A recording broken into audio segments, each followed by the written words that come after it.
যে অপচেষ্টা শুরু হয়েছে, দয়া করে এগুলোর মধ্যে ফাঁদে পা দেবেন না।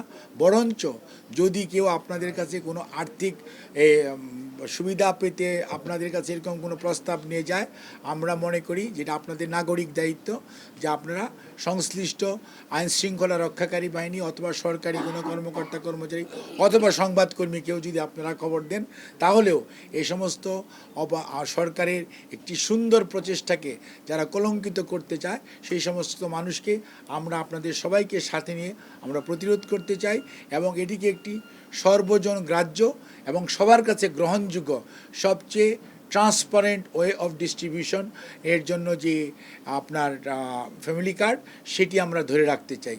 এ ব্যাপারে মাননীয় প্রধানমন্ত্রী দেশবাসীর কাছে আমার মাধ্যমে আমাকে আজকে উনি নির্দেশ দিয়েছেন যে আজকের মধ্যেই যাতে আমরা আপনাদের মাধ্যমে এই খবরটি সারা বাংলাদেশের সকল সরকারি ইউএনও এবং ডেপুটি কমিশনার সহ সকল পর্যায়ের কর্মকর্তা কর্মচারী এবং আইনশৃঙ্খলা রক্ষাকারী বাহিনী এবং সাধারণ মানুষ অর্থাৎ সচেতন সকল মানুষের কাছে নাগরিকের কাছে আমাদের আহ্বান, কোনো অবস্থাতেই ফ্যামিলি কার্ড নিয়ে কোনো ধরনের টাকা পয়সা নিয়ে কেলেঙ্কারি করার কোনো ধরনের সুযোগ যাতে আমরা কেউ কাউকে না দিই এবং এরকম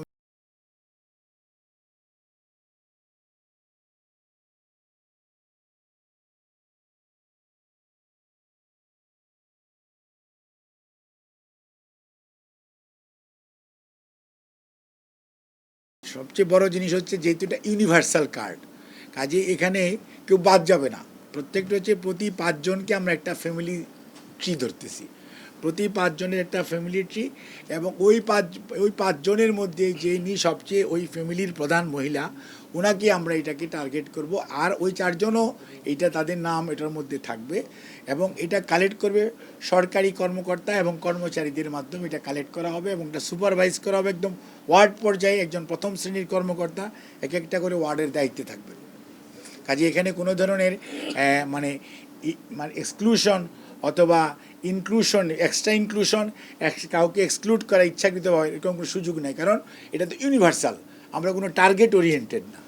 সব তালিকায় নিয়ে নিলাম, অর্থাৎ আমরা যখন সব নিয়ে নিলাম এবং আমরা যখন বলছি যে একটা হচ্ছে যে হতদরিদ্র, আপনাদের বুঝতে হবে যে হতদরিদ্র, দরিদ্র, নিম্নবিত্ত, তারপর হচ্ছে মধ্যবিত্ত, তারপর হচ্ছে উচ্চবিত্ত, এই হচ্ছে বা আপনার হচ্ছে আপনার বাংলাদেশের যে সোশ্যাল স্ট্রাকচার যদি চিন্তা করেন তাহলে কাজেই নিম্নবিত্ত মানে হতদরিদ্র, দরিদ্র, নিম্নবিত্ত এই 3 শ্রেণীর সবার আগে পাবে। আর মধ্যবিত্ত এবং উচ্চবিত্ত তারা ওনারাও কার্ড পাবেন, কিন্তু স্বাভাবিকভাবেই আমার মিসেস তো আর কার্ড পাবেন, কিন্তু তার তো আর এই কার্ডের সুবিধা নেওয়ার কোনো প্রয়োজন নেই। এরকম আমাদের সমাজে অনেকেই আছেন, বাট সবচেয়ে ভালনারেবল যে গ্রুপ, যে টোটাল পপুলেশনের নিয়ারলি প্রায় 40%, সেই গ্রুপ অফ পিপল এটার সুবিধাটা সবার আগে পাবে। ফিজিক্যালি আমরা ইনফরমেশনগুলো কালেক্ট করতেছি ম্যানুয়ালি, তো ম্যানুয়ালি যখন আমরা কালেক্ট করতেছি তখন সেইগুলি আপনার ইউনিয়ন লেভেলে প্রথম আপনার একটা চেকিং হবে, তার পরবর্তী উপজেলা লেভেলে আবার একটা রিচেকিং হবে, অর্থাৎ যাতে আমরা মানে ইনফরমেশন গ্যাপ অথবা কোনো ধরনের এরর করার সুযোগ সবচেয়ে বেশি কম থাকে। আর আমরা এভরি মান্থ সমাজ কল্যাণ থেকে আমাদের ইউনিয়ন লেভেলে সমাজ কল্যাণ কর্মী আছে, আমাদের হেলথের স্টাফ আছে, অ্যাজ ওয়েল এজ আমাদের ফ্যামিলি প্ল্যানিংয়ের স্টাফস আছে এবং কৃষির স্টাফস আছে। আমরা তো এখানে বসে বলে দিতে পারবো যে দিনাজপুরের অমুক উপজেলার অমুক গ্রামে কারা এটা সুবিধাভোগী হবে, সেইটা অনুযায়ী আমরা এখান থেকে ওখানে মনিটর করা যাবে। ওখানকার ফিজিক্যালি যারা আছে ওয়ার্ডে বা গ্রাম পর্যায়ে তারা দেখবে যে আপনারটা কি আপনি এই মাসে পেয়েছেন। এখন কোনো জায়গায় এরকম হতে পারে যে কোনো বয়স্ক মা হয়তো ওনার মোবাইল নাম্বারটা নাই, উনি হয়তো মেয়ের নাম্বারটা দিয়েছে অথবা ওনার ছেলের নাম্বারটা, এরকম দুই একটা জায়গা, বাট এটা হলো এক্সেপশনাল হবে। বাট এখন বাংলাদেশে কিন্তু মানুষ বিভিন্ন দুস্থ ভাতা, বিধবা ভাতা, প্রতিবন্ধী ভাতা, তারপরে প্রেগনেন্ট উইমেনদের জন্য একটা ভাতা, এগুলো নিয়ে মানুষ কিন্তু অভ্যস্ত এবং তারা কিন্তু নাম্বার দিয়ে মোটামুটি তাদের মধ্যে একটা অভ্যস্ততা চলে এসছে।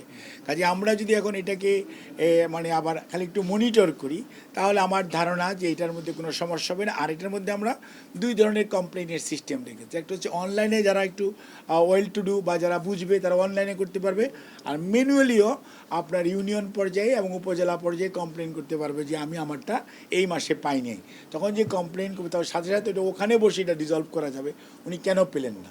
আর আমাদের সিস্টেমটাও এমন, কেউ যদি টাকাটা ড্র না করে তাহলে সেটা অটোমেটিক্যালি সফটওয়্যারের মাধ্যমে বোঝা যাবে যে উনি টাকা ড্র করে নাই, এবং উনি টাকাটা কেন ড্র করলো না তখন ইন্টারসেপ্ট করা যাবে। এটা ফিনান্স মিনিস্ট্রি, ওটা ইন্টারমিনিস্ট্রিয়াল, এবং এটা এই সফটওয়্যারটা ইট ভেরি মাচ আর্টিকুলেটেড, এবং টাকাটা ডিসবার্স হবে বাংলাদেশ ব্যাংক থেকে সরাসরি আপনার G2P, মানে গভর্নমেন্ট দিবে তার পার্সন বা পিপুলকে দিবে, দেখা যায় সেই হিসাবে এটা যাবে। এবং এটার মধ্যে ধরেন আমরা খুবই আশাবাদী যে আমাদের ইনফরমেশন কালেক্টিং সিস্টেমটা যদি লিক প্রুফ হয় তাহলে ডিস্ট্রিবিউশনটা আমাদের লিক প্রুফ হবে।